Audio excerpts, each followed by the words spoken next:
Stone, and soon in East Legon Hills. Dr. Osafo, hello. Kwame Sechioma Yes, in sir. his Woody. In my Woodine glory, yeah. Kwame, happy Ghana month. I haven't Happy seen Ghana you month to in you too, general, yes. in this month of March. Absolutely. I haven't seen you. Yeah. How are you? Oh, fantastic. Yeah. Couldn't be better. Yeah. Kwame, this is the best month of the year so far. Is it? I know the something. Kwame, that they say is what? Doom what? The Doom song. They say it's not Doom song. It's They say it's good. Doom something. It's Doom something. What is that? Almost me and Faba couldn't come. Me and Fason. But it's the doom. That's what they do. The doom there, we are getting it. That we are in it. So I know people are miserable, but Kwame, I've had a fantastic month of March so far. Oh, that's good Especially to know. the past week. Kwame, let me ask you a question before we start all this. Right. Since primary school, Mm-hmm. do you have any teacher who you can point to and say, oh, this teacher, my teacher is now my body? That's what we need to chance to acquire rinse. Yeah. You I share. mean, we get in touch with them once in a while. Once in a while. Yeah. For those that you grew up like it. But you see, Yeah. there's always considerable distance. Yes. The way we do it here in Africa. Yeah. Your teacher can be your friend. Yeah. He's your teacher, and then you are people or In students. fact, now that you mentioned yesterday, one of my lecturers was in the studio. Oh, he was. Yeah. Wonderful. Looking for an interview. Dr.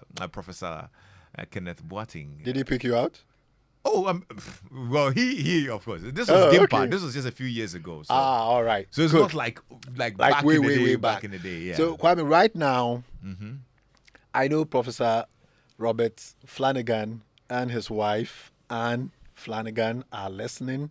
Okay. And Kwame, he's a teacher who's become my friend. And during this month of March, he visited Ghana for the first time. Oh, wow.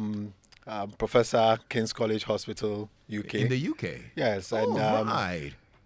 he's somebody who gave me great opportunity to train during the postgraduate, period. Yeah. For me as an expert in medical toxicology, and I'm happy to say he's my friend. He trained you. Oh yes. He did a good job. Yes, man. yes. Wow. And to have somebody like that, come to visit you, stay with you. Kwame, Ghana, baby. Hey, sir. Oh yeah, the month of March. So the time was great. Yeah. We've been to Khartoum, we've been to Cape Coast Castle, we've been to that's Kwame nice. Nkrumah Mausoleum, Christian Ball Castle in Osu. Kwame, we have so much rich history in Ghana. It took the Flanagans to let you find all of these out, eh? Exactly.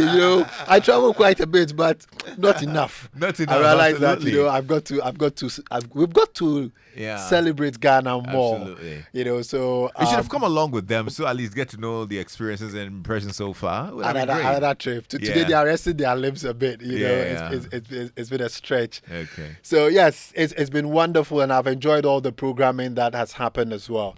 Kwame, in that same spirit, some Ghanaian individuals in the healthcare sector have put Ghana on the map in a big way. Absolutely. So when you talk about healthcare, I'm always very proud of this. It's a double-edged sword, but we complain about the brain drain. But Kwame, you should ask yourself the flip side of it, the brain drain. Why is it that the world loves Ghanaian nurses and doctors in particular? Why? The level of training, the competence that we demonstrate when we are out there. So sometimes we moan a lot about our educational system and all of that. But you should ask any nurse or any doctor who's moved out of Ghana, who trained here, who's moved out. They integrate seamlessly. It tells you something about the quality that we still have. Okay. Of course, we should always aim at improving. So that is good. So in the month of March, despite all the doom and gloom, Africa Games, we're going to celebrate some Ghanaian healthcare workers. Who really put us on the map. And then I need to say kudos to you as well, because this idea is a great one, and Thank you. especially what you're coming up with today. Right. Because I got to know a bit more about this person. Okay. Not long ago, I mean, when we had when I actually hosted one of the events at the AH Hotel, actually, there was it happened at the AH Hotel. Oh, AH Hotel. Okay, coincidentally. yeah, it is. Yes, and that's Dr. Oku. Oku Ampofo, Dr. yes. Oku Ampofo. Dr. Oku Ampofo. Yeah. So, ladies and gentlemen, today I'm going to talk to you about the life of Dr. Kweku Oku Ampofo. Many people wouldn't have heard his name except those in the Ekwapim enclave of Ghana. Because when you come up there, and I'm also very happy because Ofie, as we call it, that's my adopted hometown now, because I live and work there. I've lived and worked in Ekwapim for a long time now. So we're going to talk about the personality, Dr. Kweku Oku Ampofo. It's difficult to talk about him only as a healthcare professional. So he's a medical doctor, but if you put his name into Google right now, they will tell you he was a sculptor as well. And he's got very, very important works of art at the Bank of Ghana right now, at the Kennedy Center as well. So great man in a lot of areas. He was a musician, he was an actor, and he did all of this and did medicine as well. Wow. He was born in 1933 in Ekwapim Mampong, where Medicas Hospital is located. Okay. He was also the first Ghanaian to obtain a government scholarship to train in medicine in the United Kingdom. And he had his training at the University of Edinburgh in the UK, the Royal College of Edinburgh in Glasgow. And he graduated in 1939. So that's really, really a long time ago. During his time learning medicine, this is what I found very, very impressive about him. He took an interest in wood sculpture. So he started wood carvings and all of that as a hobby, as a medical student. When you're a medical student, you don't have time to even take a shower. Then he decided that he would develop a hobby. He would learn about how to carve wood, at that time. And as fate will have it, he became very, very talented at that. He returned right away to this country. At that time was colonial administration, British colonial administration, 1939. It was still Gold Coast. And he started to work.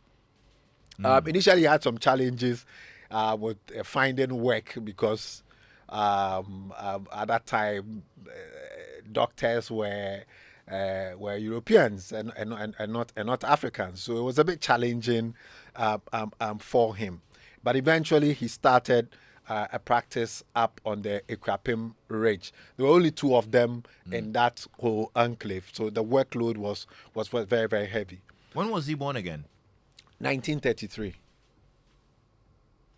Well, it goes back than that. Sorry, 1933 is when he had his scholarship. It was November 1908. 1908. 1908, right. yes, Kwame. 1908 in Amanase, Ekwapim. Amanase. Yes, Amanase, Ekwapim. Right, okay. 1908. 1933, sorry, is when he had the scholarship, to go to Edinburgh to study.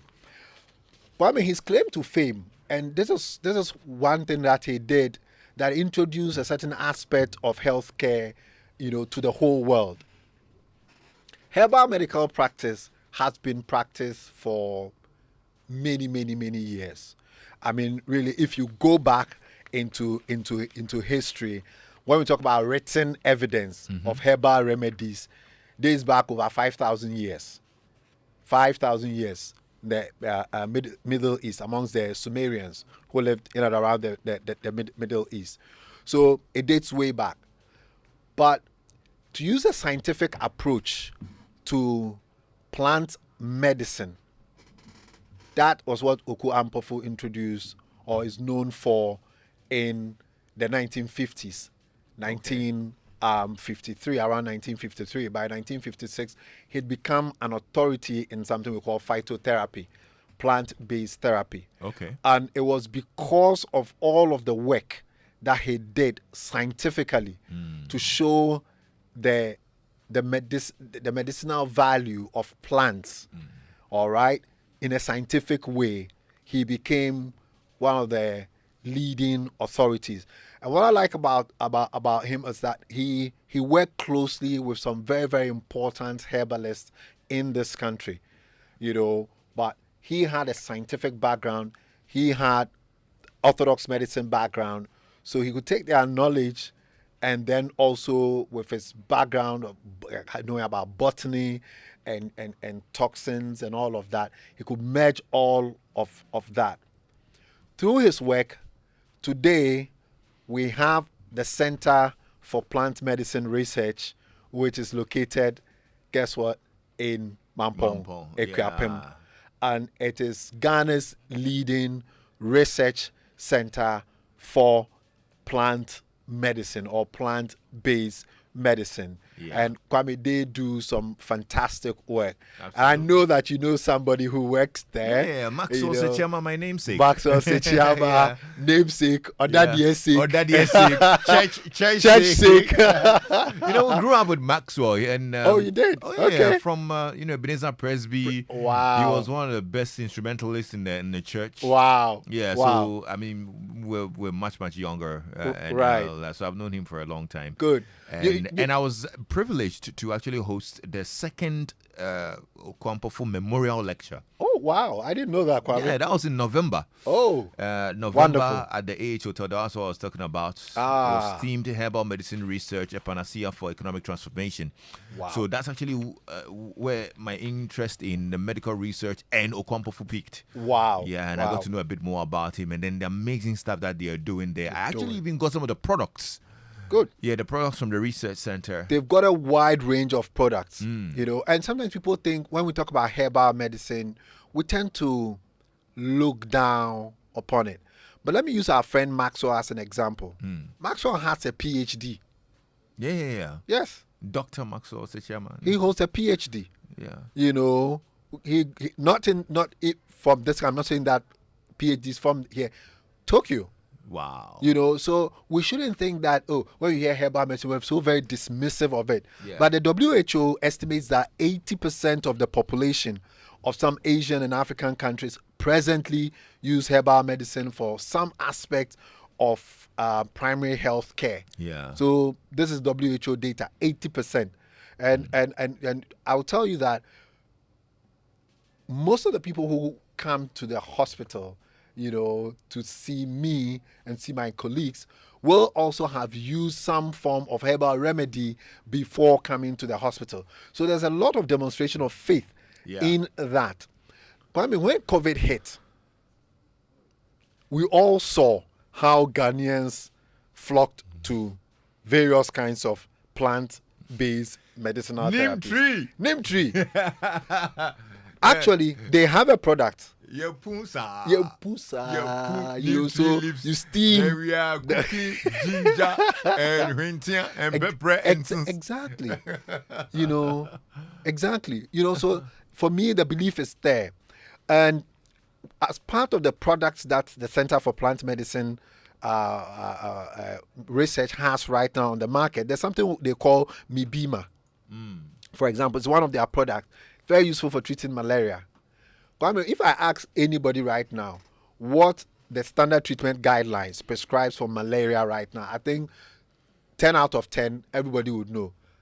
Artemether lumefantrine or Coartem. Yeah. But Coartem, the active ingredient in there is something we call artemisinin. If I tell you this is Chinese herbal or plant medicine, Kwame, most people wouldn't believe it. I see. But when we developed, or there was resistance to malaria, to chloroquine by the malaria parasite, guess what we turn to? We turn to a plant-based product as the go-to option for treating malaria in Ghana and globally.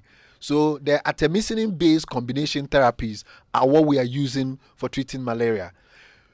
Unfortunately, and I am guilty as charged, first person to be charged, as a doctor having practiced for 18 years, we haven't done enough to promote the use of plant-based medicines. Yeah. We have also left it to individuals who do not have the sophistication, and therefore you may get a lot of challenges with the way that it is prepared and so on and so forth. So I want to use this opportunity in celebrating Okuampofu, who is recognized globally as an authority in plant-based medicine, using scientific approaches to plant-based medicine, to encourage all of us, the Ministry of Health, the Ministry of Education. I must say the Ministry of Health is doing a great job in trying to integrate traditional medical practice into the mainstream practice. So if you come to certain hospitals like the Eastern Regional Hospital, there are consulting rooms dedicated to herbal medicine. Herbal medicine practice. Okay.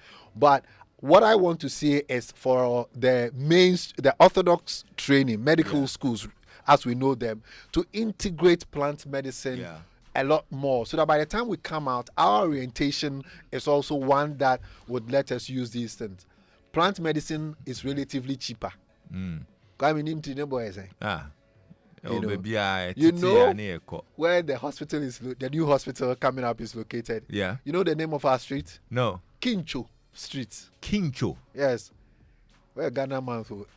Anybody listening, if you know the meaning of Kincho, send a text. They love mouth chocolate in a cacao. I'll drop one. Yes, Kincho Street. Send us a text. What language is that? Oh, Kwame, it's Kates, no. Okay. It's Ghana mouth, you know, so Kincho Street. Yes. But yes, Kwame, it's neem tree. You know, in that whole neighborhood, there were lots of neem trees there. You know, and that is why we got that name. We've got some people sending in messages. This is neem tree in Ghana. Neem tree in Ghana. Okay. Yes. I didn't know that. Yeah, I didn't know that. Right. So it's not expensive relatively. It is not expensive. We believe it, if you look at some of the studies, if used the right way, relatively safer. Although I must say that plants can also be very, very dangerous. You know, you can take some roots and some barks, and it can cause some unpleasant reactions. But it is definitely cheaper. And in our part of the world, then that is a very, very big factor to consider when you're talking about medicines. If you take out the efficacy, if it's efficacious, then and it is safe, then the next thing really to consider is the cost. If the cost is very, very significantly different, then you want to go for that. No, I totally agree, and this is a very important conversation. In fact, talk about the products of the center. You know, after the event, I was fortunate to get some of the products. They are immune boosters, right? And they have these immune boosters. They're looking at one right now. I spoke to Maxwell about it. They're looking at one right now. It's showing very great promise even against COVID-19 in terms of strengthening your immune system against COVID-19.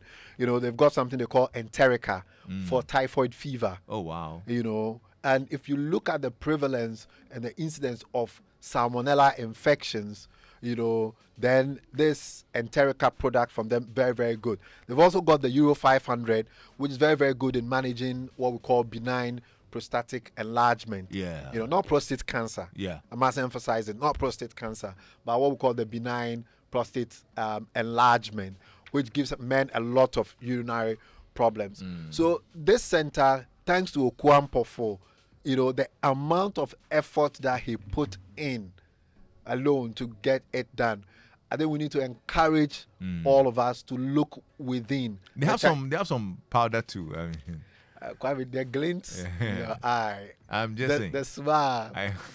I know what that powder I'm can saying do. that they have a very, very wonderful product. It's only used for men, I guess. It's only men who can use that powder. Exactly. The women can't use that powder. No, they won't need it. They won't need it. They won't need it. But the men will need it. The men will need it. They will need it. Philip is writing something down. What's he writing? Philip is writing something. He's jotting. He needs it. He needs it. Well, listeners, if Philip is writing it down, then I think we all know. As for Philip, the way he's been climbing the mountain lily, I'm sure he already has like 2 boxes. But you know, Philip is an old boy. He's an old boy on the mountain. Hey. I'm sure he had been making trips there, breaking bounce up there. Up you there. know, they said, "Hey, Ghana man, let's go on a trip. Let's go up there. Let's go to but the camp adventure Can we pass through the center? We can't pass through the center because the men need the so powder. Can pass through the center. So Philip, please, whoever is organizing the camp adventure, they can add it to their the detour. This was slightly. Maxwell, please, my powder is finished though. Please, Maxwell is in the research division. Don't worry. Oh, he should send a message to the sales department that I am ordering for more. You understand? Because Eyajinkwa. It's a savior of relationships. It's a savior. Right. So Kwame, they've got a wide range of different products. Yeah. And I don't think we should treat plant medicine the way we have over the period. You know, when it comes to malaria globally, it is accepted. There are lots of other things that we use even currently that, you know, come from plant medicines. Yeah. Government needs to show a lot more commitment. We need to pump a lot of money in there. I mean, research is not cheap. I know. You know, research is expensive. But this is the only place that we have for that, you know, area of medical, you know, care, plant medicine research. So we should show a lot of commitment to that. In conclusion, my great hero, one of my great heroes for this Ghana month is Dr. Kweku Oko Ampofo. He's a remarkable Ghanaian individual who left an indelible mark in both the medical and artistic realms. We should actively pursue Dr. Ampofo's vision and commit the needed resources into plant medicine because the rewards are absolutely immense. And that's, I mean, this is probably one of my favorite episodes ever, honestly. I think it was worth, you know, deliberating and talking about him. And it's my prayer that a lot more people will be interested in plant medicine and would follow suit. And of course, the professionals as well would encourage people to use herbal medicine. There's actually one other product that I need to talk about from the center, which is their tea. You know, they have these very organic herbal teas and lipia tea and whatnot. Oh, they're so good. They relax you and take the tea. Make you feel good. So, I mean, these are things that if you're listening, you might want to look into and speak to the center to see if you can get some. And I'm sure you'll be glad you did. They are online. You know, you can find them online, I think on the social media, you know, platforms and all of that. You know, they are there. So they're very, very scientific in their approach. No difference from the work that Noguchi does that is celebrated all around the world. But I don't think that a lot of us know about Oko Ampofo and the Center for Plant Medicine Research. We're grateful. And they put us on the map globally. Thank you, Doc, for You're actually welcome. shining the light on him. And for those who want to get in touch with Doctor, how do they do that? Right. So the phone number is 0501 477 340. Our WhatsApp number 0501 477 340. You can also find us on social media. Medicals Hospital is our Facebook page. At Medicals GH is our X handle and Instagram handle as well. Kwame, you are super excited. Is it the powder? Gunpowder. Doctor. What's it there? You see, in the last 2 minutes, I received this is actually just on my phone, about 7 people who say they want to order for the powder. The gunpowder. Kwame, then I'll be middleman. See, I will contact Baswell.